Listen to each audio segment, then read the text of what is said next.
The door swung open like a gunshot in the quiet afternoon. And there he was, Jordan, my best friend since freshman orientation, staring at me half-naked in the middle of our cramped Brooklyn walk-up, towel slipping from my hand as I fumbled for my jeans. His eyes locked on mine, not on the exposed skin of my chest rising and falling too fast, but something deeper cracked open in that split second. A silent scream of recognition neither of us had dared name. "Alex," he whispered, voice breaking like glass underfoot. And in that one word, the world we built on late-night beers and unspoken safeties shattered, leaving us both raw and reaching in the wreckage. I remember the exact shade of the light that day, honeygold slicing through the blinds of our third-floor apartment on Atlantic Avenue, turning the dust motes into tiny fireworks. It was one of those unseasonably warm September afternoons in New York, the kind that tricks you into thinking summer might stick around just a little longer. Jordan and I had been roommates for 2 years now, ever since we'd bonded over a disastrous group project in our urban planning class at NYU. He was the golden boy from Seattle, tall, with that effortless surfer build from weekends at Alki Beach, messy blonde hair that always looked like he'd just rolled out of bed, and eyes the color of Puget Sound on a stormy day, gray-blue and endless. Me? I was the Chicago kid, wiry from too many miles pounding the pavement in Lincoln Park, dark hair that refused to stay combed, and a laugh that could cut through the loudest dive bar. We were opposites in the best way. He dreamed big about redesigning cities for the forgotten. I grounded him with sarcasm and street smarts. That morning, we'd grabbed bagels from the corner deli, everything for him, sesame for me, slathered in cream cheese and arguing about whether the Mets had a shot this season. Life felt easy, the kind of easy you don't question until it's gone. I'd showered first after our run through Prospect Park, the steam still clinging to the mirror when I heard his keys jingle in the hall. But he was supposed to be at his internship at that architecture firm in Midtown, sketching sustainable high-rises or whatever genius thing he did to make the world better. I figured I had time. The towel hit the floor with a wet slap, and time stopped. Jordan's backpack slid from his shoulder, thudding against the hardwood we'd stained ourselves last summer. His lips parted, but no sound came at first, just that stare, intense and unraveling. I snatched my jeans from the bed, yanking them up like armor, my heart hammering against my ribs. "Dude, ever heard of knocking?" I managed, forcing a grin that felt like sandpaper on my teeth. He blinked, color flooding his cheeks, and stepped inside, kicking the door shut behind him. Internship got canceled. Rain delay on the site visit. His voice was steady, but his eyes darted away. To the window, the ceiling, anywhere but me. He ran a hand through his hair, that nervous tick I'd seen 100 times during exams or family calls. "Sorry, man. I didn't shit. I should have texted." We both laughed then, a brittle sound that echoed off the brick walls, but it didn't land right.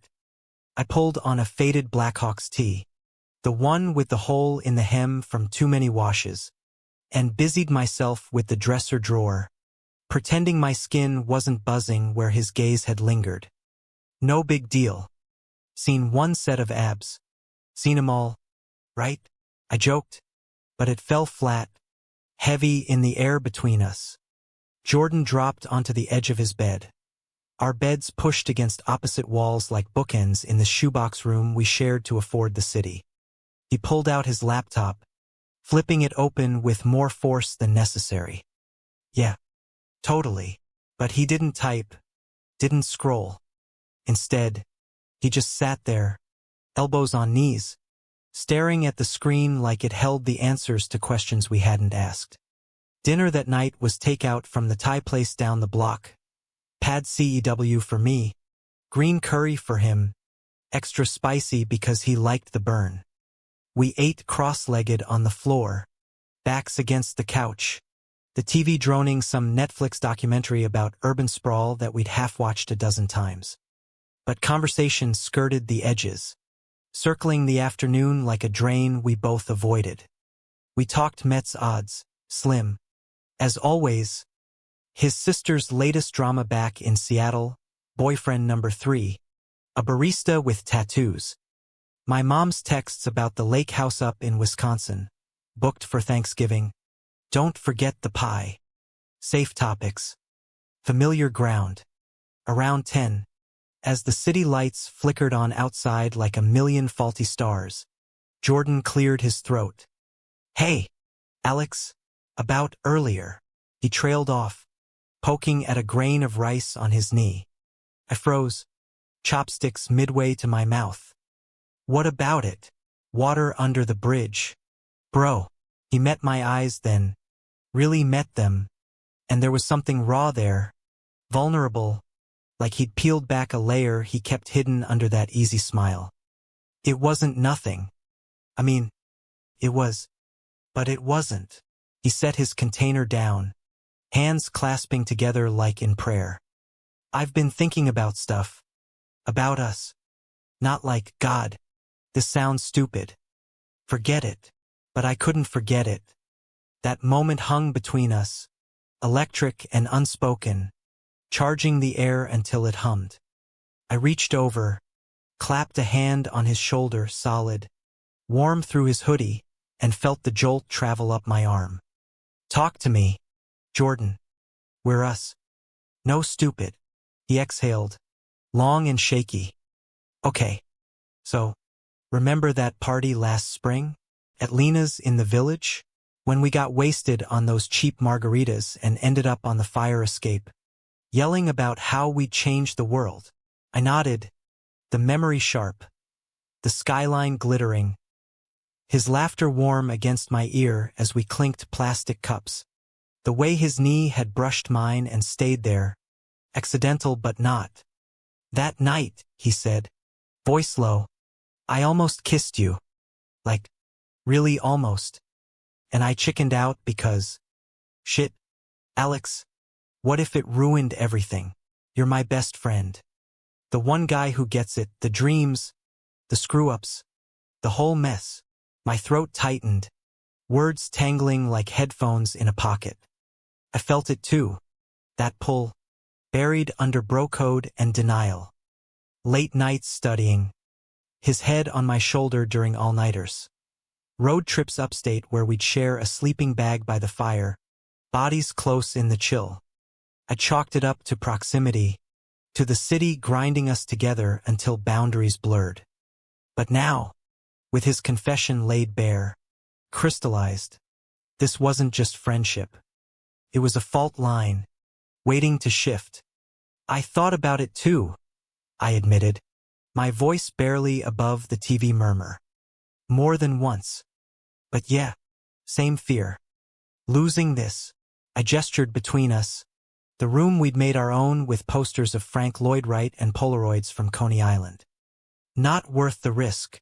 We sat like that for what felt like hours, the documentary forgotten, the city a distant hum. His hand found mine then, tentative, fingers lacing like they'd always belonged. No grand declarations. No fireworks, just the quiet certainty of skin on skin, hearts sinking in the dim light. That night, we didn't kiss, didn't push boundaries we'd only just glimpsed. But as we crawled into our beds, the space between us felt smaller, charged with possibility. The weeks that followed were a fever dream of discovery, tentative and thrilling. Mornings started with coffee runs where our hands brushed over the counter, lingering a beat too long.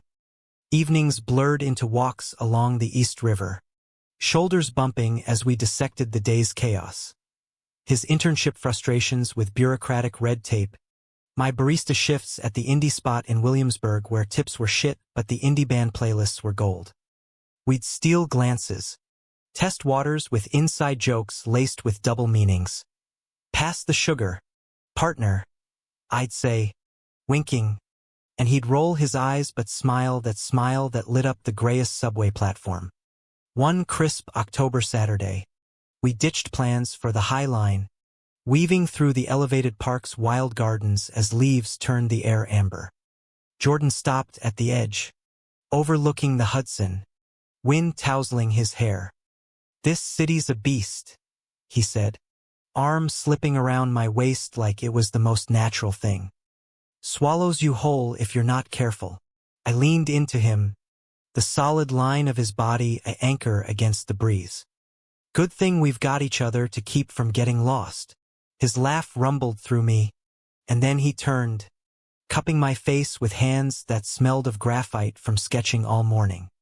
Our first kiss was soft, exploratory, lips tentative at first, then deepening with the pent-up ache of months unspoken. It tasted like salt from the river spray and the faint bitterness of his morning espresso. And in that moment, with the skyline jagged behind us, New York felt infinite. But paradise has cracks, and ours started small. Jordan's family called more often, his mom probing about that nice girl from your program she'd met at parents' weekend. He'd deflect with laughs, but I'd catch the shadow in his eyes afterward, the way he'd scroll through old photos of high school buddies, all straight-laced and uncomplicated. My own came from within, nights staring at the ceiling, wondering if this was real or just a phase born of too many shared sunsets. We were young, 22 and invincible, but the world outside our door wasn't built for us. Not yet. Thanksgiving loomed like a storm cloud. Jordan was headed back to Seattle for the holiday, a red-eye flight on Wednesday night. "Come with," he'd begged one evening, sprawled on the couch with his head in my lap, my fingers carding through his hair. "Meet the fam. Tell him you're my person." I hesitated, heart twisting. My mom had already planned the drive up to the lake house, her famous apple pie, Dad's bad fishing jokes, my little sister grilling me about city life. "Next year," I promised, kissing his temple. "This one's low-key for me." He nodded, but the disappointment lingered, a quiet fracture. The night before he left, we made love. Not the fumbling urgency of new lovers, but something slower, reverent, bodies mapping each other by lamplight. Afterward, tangled in sheets that smelled of us, he whispered, "I love you, Alex. Don't forget that while I'm gone." "Never," I murmured, but sleep came fitful, haunted by the empty side of the bed waiting for morning. His flight was delayed, typical JFK chaos, and by the time he landed, it was dawn in Seattle, midnight here. Texts pinged in, "Made it. Miss you already. Turkey tomorrow gonna be epic." Or awkward. I crashed hard, dreaming of bridges spanning impossible distances. The call came 2 days later, while I was knee-deep in pie crust at Mom's kitchen in Evanston, flour dusting my jeans. Jordan's name lit up my phone, and I ducked into the garage, the cold concrete floor grounding me. "Hey, babe. How's the fam?" A pause. Too long. Then, his voice, strained, "Alex, we need to talk." My stomach dropped, the kind of freefall you feel on the L during a sudden stop. "What's wrong?" Another beat. "Last night. Dinner.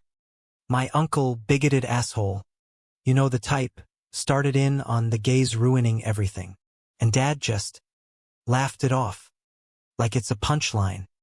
And I froze. Couldn't say shit. Then this morning, Sarah, my cousin, she cornered me, asked if I was seeing anyone.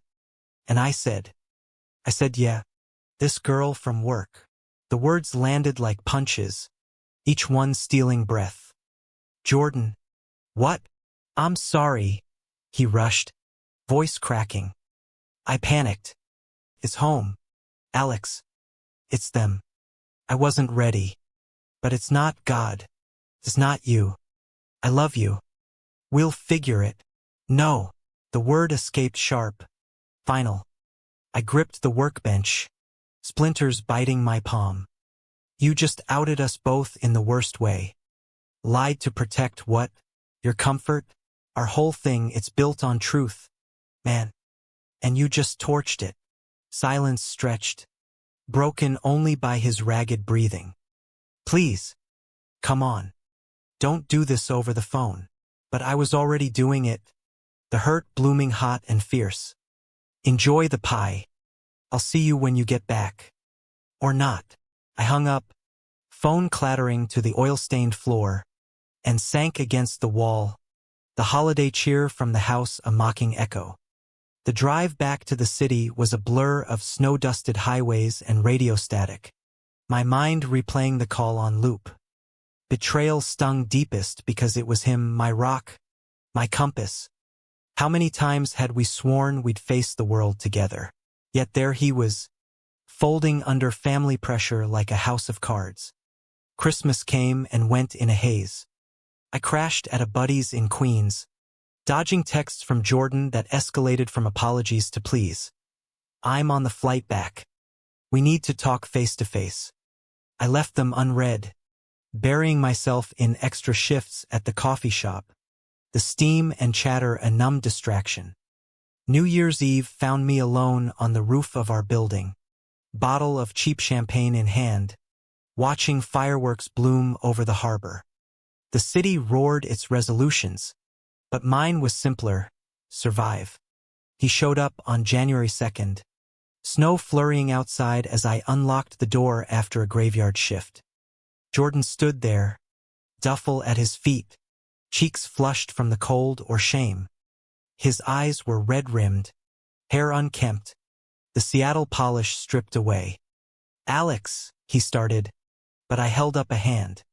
Inside. Then we talk. My voice was steel, but inside, I was crumbling. We sat at the kitchen table, scarred oak we'd salvaged from a stoop sale, mugs of untouched tea steaming between us. He spilled it all. The flight home a torment of what-ifs, the family dinner where guilt choked every bite, the cousin who'd texted later, prying, and how he'd doubled down on the lie to keep the peace. I hate myself for it, he said, tears tracking down his face. You're everything, Alex. The one real thing in this fake-ass life. I was scared, not of you, but of losing them. But I see now. I'd lose more without you. I wanted to rage, to hurl the betrayal back at him like shrapnel. Instead, words tumbled out, raw and unfiltered. Do you know what it felt like? Hearing you erase us like that? We're not some secret phase. Jordan. This us. It's the scariest, best thing I've ever had. And you made me feel like it was disposable. He reached across, but I pulled back. I know. God. I know. Let me fix it. Please. We talked until dawn, voices hoarse, peeling back layers of fear and fragility. His family wasn't monsters, just products of a world that whispered doubts into willing ears. Mine wasn't perfect either. Dad's old-school jokes about real men, Mom's hopeful matchmaking with nice Catholic girls. We'd both been dancing around it, building our bubble here in Brooklyn. But bubbles burst. By morning, tentative forgiveness bloomed. Not a clean slate, but a scarred one, stronger for the break. We go slow, I said, finally letting his hand find mine. No more hiding. Not from them, not from anyone. He nodded, relief flooding his features. Deal. And I told Sarah the truth this morning. Texted her. She's cool. Shocked, but cool.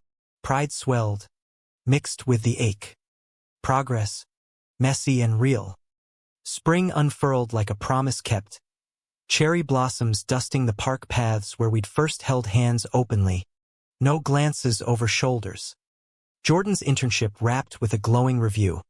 He landed a junior role at a firm specializing in queer-inclusive designs, spaces for all. I enrolled in night classes for my degree, fueled by his belief in me. Dates became rituals. Rooftop picnics with skyline views, indie films in hole-in-the-wall theaters where we'd whisper commentary and steal kisses in the dark. But tension simmered beneath, an undercurrent we ignored at our peril. Jordan's parents planned a summer visit, 2 weeks in July, staying in our apartment, sightseeing like proud tourists. "It'll be fine," he assured, but his sketches grew frantic, buildings twisting into labyrinths on paper. The night they arrived, the air thickened with unspoken dread. His mom, Ellen, was warmth incarnate, hugs that smelled of lavender, questions about my classes peppered with genuine interest. Dad, Mark, was quieter, a retired engineer with a firm handshake and eyes that assessed. Dinner at a cozy Italian spot in Carroll Gardens was polite. Stories of Seattle rains, my Windy City winters, laughter over shared pet peeves like tourist-choked subways. But cracks showed. Over cannoli, Mark steered talk to Jordan's future. Settling down, starting a family. His tone light, but loaded.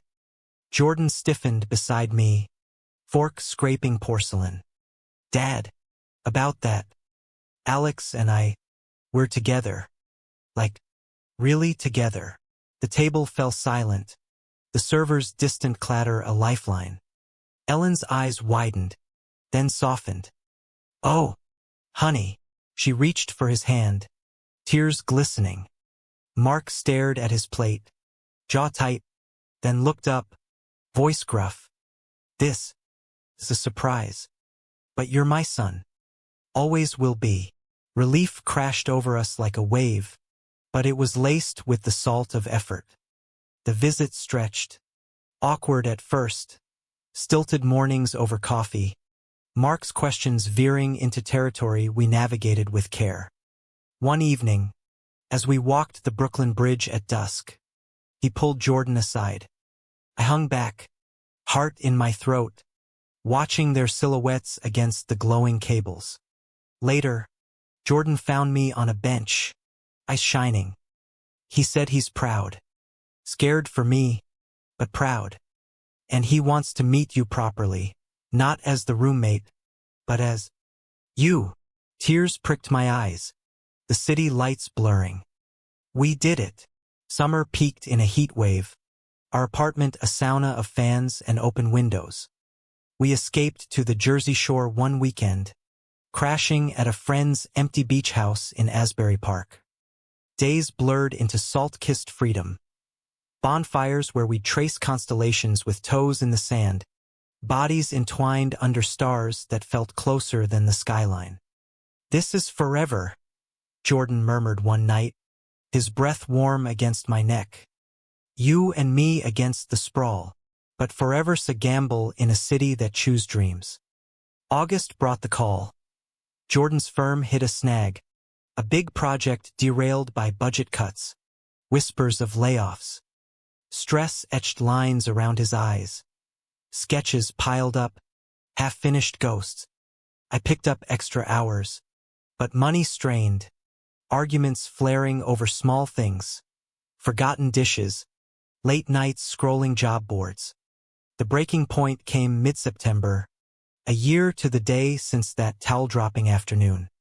Jordan had an interview uptown, a potential lifeline at a rival firm.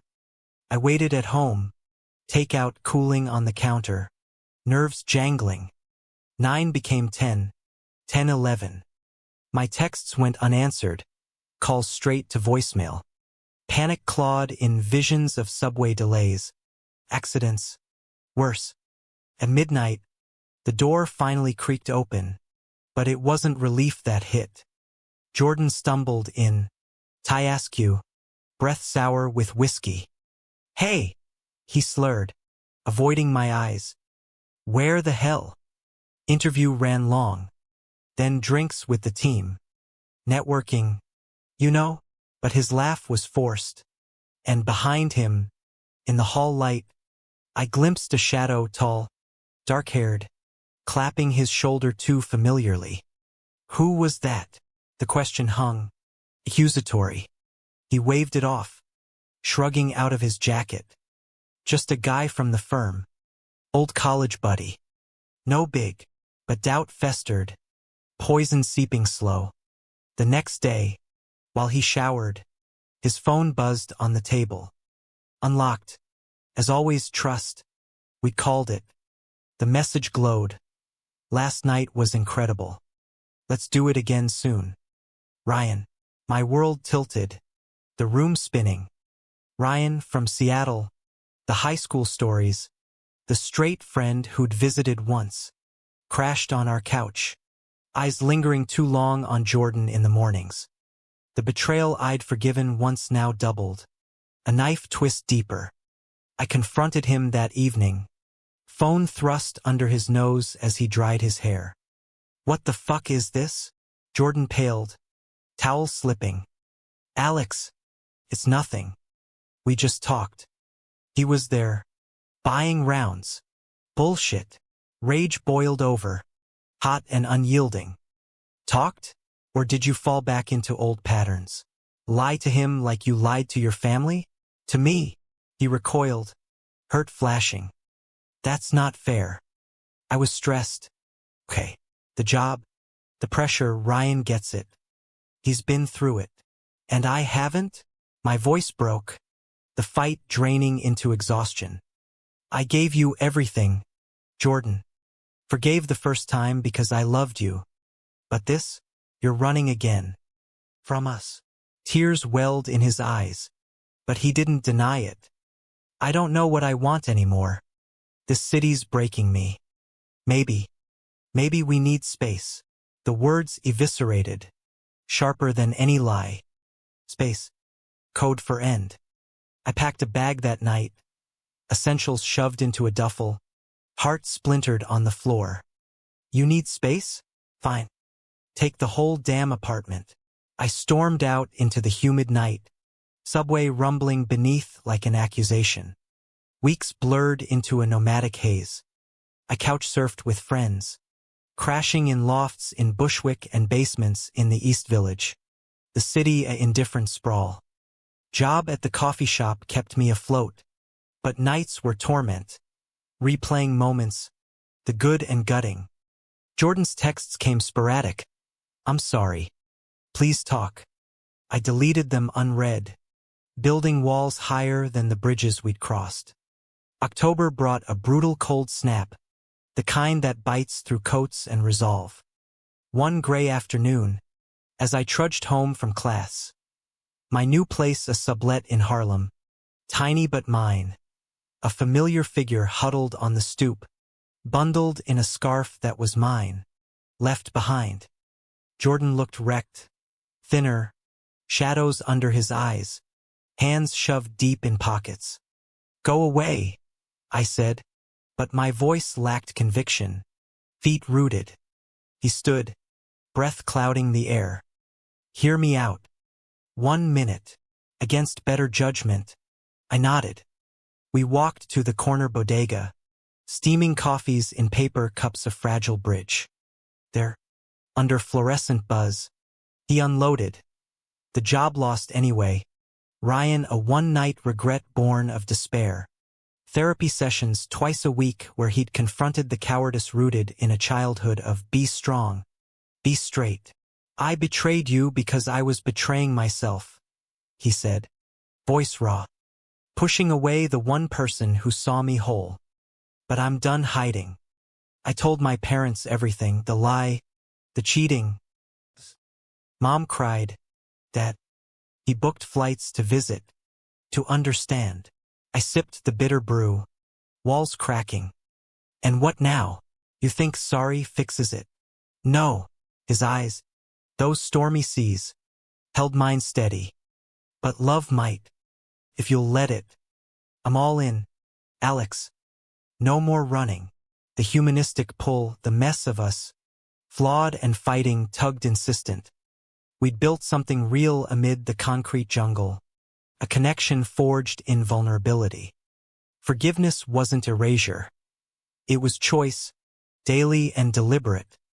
Slow, I said finally, echoing our post-holiday pact. And therapy for both of us. Together, his smile broke tentative, hand extending. I took it, the warmth seeping through gloves, a spark reigniting. Winter thawed into spring again, our lives stitching back with careful threads. We found a new place, a one-bedroom in Crown Heights, with a fire escape for stargazing and windows that caught the dawn. Jordan's firm rehired him part-time, passion reignited in designs for community centers, safe havens for stories like ours. I graduated that June, cap tossed in Washington Square Park, his whoop loudest in the crowd.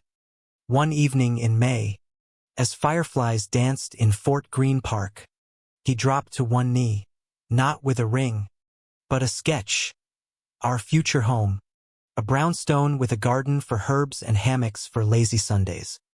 "Marry me?" he asked, voice thick.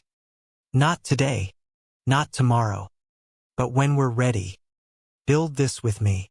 Tears blurred the lines, but I saw us, gray hairs, laugh lines, hands intertwined against whatever storms came. "Yes," I whispered, pulling him up into an embrace that swallowed the world. New York pulsed around us, indifferent yet enduring, a canvas for our rewritten story. We'd walked through fire, betrayal scorched, affections tempered, and emerged not unbroken, but beautifully bent. In the end, love wasn't the absence of pain. It was the courage to hold on, to shift, to connect deeper in the light of what we'd almost lost. And in that American grit, where dreams clash and coalesce, we found our forever. Not perfect, but profoundly ours.